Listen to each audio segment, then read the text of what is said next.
घराणेशाही, नाव, ओळख, काही लोक याच आधारावर पुढे जातात. पण एक असा गायक आहे जो आशा भोसले यांचा नातू असून देखील कधीच त्या नावाचा वापर त्याने केला नाही. ना ओळख सांगितली, ना शॉर्टकट घेतला. उलट स्वतःचा वेगळा मार्ग निवडला.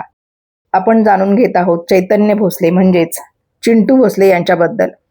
चिंटू भोसले हे आशा भोसले यांचे पुत्र हेमंत भोसले यांचा मुलगा असून त्यांच्या आईचं नाव अलका असं होतं. जनाई भोसले ही चिंटू यांची चुलत बहीण आहे, म्हणजेच काकाची मुलगी आहे. ज्यांनी सिद्ध केले की ओळख मिळवायची असेल तर स्वतःच्या कष्टाने मिळवायची. भारतीय संगीत सृष्टीत भोसले घराणं म्हणजे एक मोठं नाव, जिथे प्रत्येक श्वासात संगीत आहे. पण चैतन्य भोसले यांची कथा थोडी वेगळी आहे.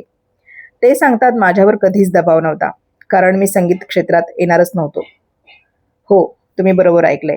जिथे लोक गायक होण्याचं स्वप्न पाहतात तिथे ते MBA करून कॉर्पोरेट क्षेत्रात जाण्याचा विचार करत होते. चिंटू यांच्यासाठी संगीत म्हणजे करिअर नव्हतं, तर एक पॅशन होतं. शाळेत त्यांनी एक बँड तयार केला होता. ते गाणं गायचे, पण फक्त आनंदासाठी. त्यातही एक वेगळी गोष्ट म्हणजे त्यांना भारतीय संगीतापेक्षा पाश्चात्य संगीत जास्त आवडायचं. हो, आशा भोसले यांचा नातू असून देखील त्यांना घरातील संगीताशी लगेच कनेक्ट वाटलं नाही. ते सांगतात, 1980च्या दशकातलं चित्रपट संगीत मला अजिबात आवडत नव्हतं. मला त्याचा तिरस्कार वाटायचा. हे ऐकून कदाचित तुम्हाला धक्का बसेल, पण हाच त्यांचा वेगळेपणा होता. ते त्या काळात इंग्रजी गाणी गात होते आणि स्वतःची एक वेगळी ओळख तयार करत होते. नंतर त्यांच्या आयुष्यात एक मोठा टर्निंग पॉईंट आला. ते बँड ऑफ बॉईज या प्रसिद्ध हिंदी बॉय बँडचा भाग बनले. या बँडमध्ये होते करण ओबेरॉय, सिद्धार्थ हळदीपुळकर, शेरीन वर्गीस, सुधांशू पांडे. या बँडमुळे चिंटू प्रकाशझोतात आले. लोकांनी त्यांना ओळखायला सुरुवात केली. इतकं सगळं झालं तरीही एक गोष्ट कोणाला माहीत नव्हती की ते आशा भोसले यांचे नातू आहेत. ते स्वतः सांगतात, मी हा प्रश्न नेहमी टाळायचो. तर ते म्हणतात, मला असं वाटायचं की यामुळे असे दरवाजे उघडतील जे मला उघडायचे नाहीत. किती मोठा विचार आहे हा. जिथे लोक ओळख वापरून पुढे जातात तिथे त्यांनी ती लपवली. नंतर एक वेळ अशी आली जेव्हा आशा भोसले यांनी त्यांना विचारलं, मी तुझी आजी आहे हे सांगायला तुला लाज वाटते का? त्या क्षणी एक भावनिक संवाद झाला. त्या म्हणाल्या, तुला जेव्हा मदत लागेल तेव्हा माझ्याकडे ये.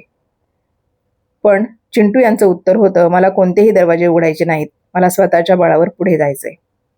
हा फक्त संवाद नाही तर एक माइंडसेट होता.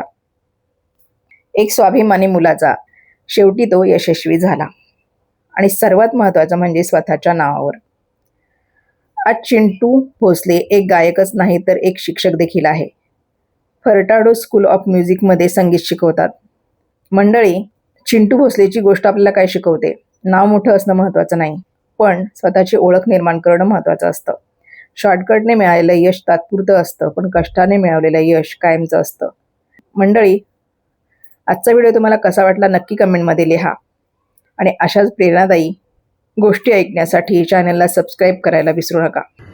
ओ हसीना जुल्फों वाली जाने जहां, ढूंढती है काफिर आके किसका निशान.